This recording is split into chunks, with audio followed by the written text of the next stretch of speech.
नमस्कार दोस्तों स्वागत है आपका वर्मा लर्निंग पॉइंट चैनल में। और इस चैनल पर आप देख रहे हो सामान्य ज्ञान के अंतर्गत जीके संबंधित बहुत ही महत्वपूर्ण क्वेश्चन सीरीज। तो बगैर देरी किए हुए शुरू करते हैं। और जिन भाइयों ने अभी तक चैनल को सब्सक्राइब नहीं करा है वो ऐसे ही महत्वपूर्ण क्वेश्चनों के लिए चैनल को सब्सक्राइब कर लें, साथ ही साथ बेल आइकन को दबा लें ताकि नई वीडियो का नोटिफिकेशन उन तक पहुँचता रहे। तो बगैर देरी किए हुए शुरू करते हैं। देखिए क्वेश्चन नंबर 1, किस राज्य में भारतीय पुरातत्व सर्वेक्षण को लगभग 3600 वर्ष पहले की ग्रामीण बस्ती का पता चला है?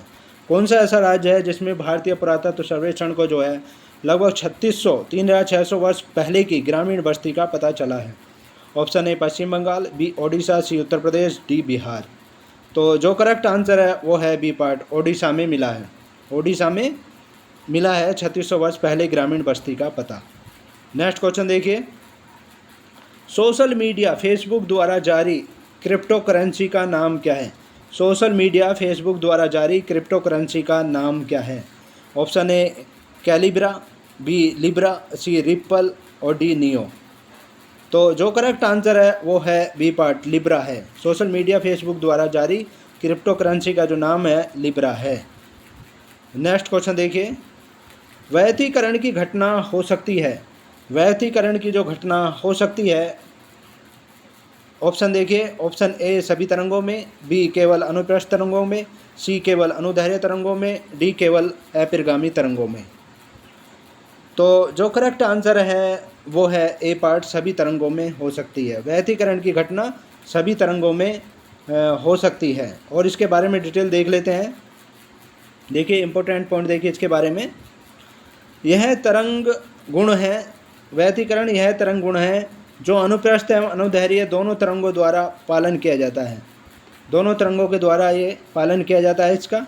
और जब समान आवर्ती आयाम एवं तरंग दैर्ध्य की दो तरंगें किसी माध्यम में एक ही दिशा में गमन करती हैं, जब समान आवर्ती आयाम और तरंग दैर्ध्य की दो तरंगें जो हैं किसी माध्यम में एक ही दिशा में गमन करती हैं, तो उनके अध्यारोपण के कारण किसी बिंदु पर प्रकाश की तीव्रता अधिकतम और किसी अन्य बिंदु पर तीव्रता न्यूनतम होती है। इसी घटना को प्रकाश का वैयक्तिकरण कहते हैं। इसी घटना को प्रकाश का वैयक्तिकरण कहा जाता है। आगे और देखिए डिटेल। नेक्स्ट क्वेश्चन देखिए,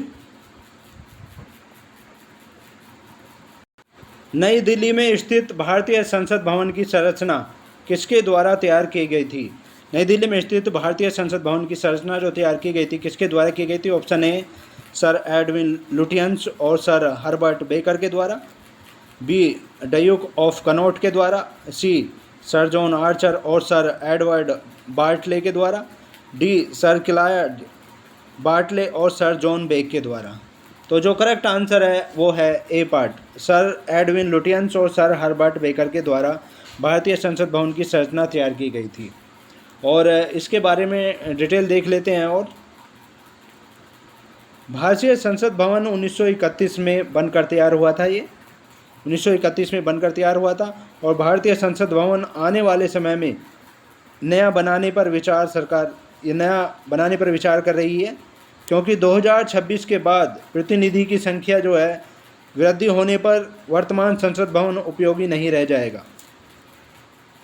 तो राष्ट्रपति भवन में जो है 340 कमरे हैं। राष्ट्रपति भवन में वर्तमान में 340 कमरे हैं। और इंडिया गेट नई दिल्ली में है ये। और चांदनी चौक का निर्माण शाहजहां ने करवाया था। चांदनी चौक का जो निर्माण करवाया था वो शाहजहां ने करवाया था। शाहजहानाबाद शहर दिल्ली के पास शाहजहां से 1638 ईस्वी में बसाया था। शाहजहानाबाद दिल्ली के पास शाहजहां ने जो बसाया था 1638 ईस्वी में ये बसाया था। नेक्स्ट क्वेश्चन देखिए, कंप्यूटर के उपयोगकर्ता द्वारा एक बार प्रोग्राम किए जाने के बाद निम्नलिखित में से किसे शोधित नहीं किया जा सकता? कंप्यूटर के उपयोगकर्ता द्वारा एक बार प्रोग्राम किए जाने के बाद निम्नलिखित में से किसे शोधित नहीं किया जा सकता? ऑप्शन ए EPROM EPROM और बी रैम और सी EPROM और डी रोम। तो इसका जो करेक्ट आंसर है वो है डी पार्ट, रोम, ROM द्वारा शोधित नहीं किया जा सकता। और इसके बारे में और डिटेल देख लेते हैं।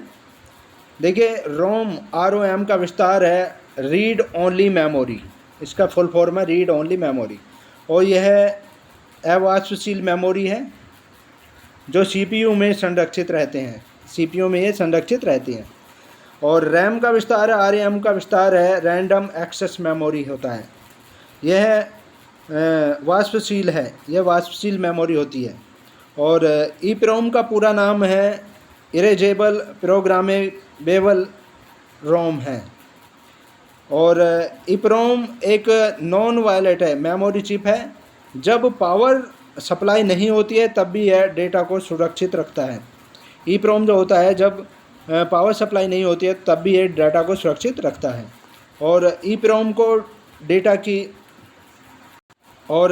में डेटा को इरेज किया जा सकता है। और डिटेल देखिए इसके बारे में। ईप्रोम में डेटा को इरेज किया जा सकता है, ये तो मैंने बता दिया था अभी आपको। और ईप्रोम का पूरा नाम जो है electrically erasable programmable read only memory है। और ईप्रोम में डेटा की इरेज तथा रीप्रोग्राम किया जा सकता है, डेटा को इरेज किया जा सकता है और रीप्रोग्राम किया जा सकता है। तो ये थे जीके संबंधित बहुत ही महत्वपूर्ण क्वेश्चन, सामान्य ज्ञान के अंतर्गत इंपॉर्टेंट क्वेश्चंस। ऐसे ही वीडियो के लिए नेक्स्ट पार्ट में आपसे फिर मुलाकात होगी। तब तक के लिए शुक्रिया, थैंक यू सो मच।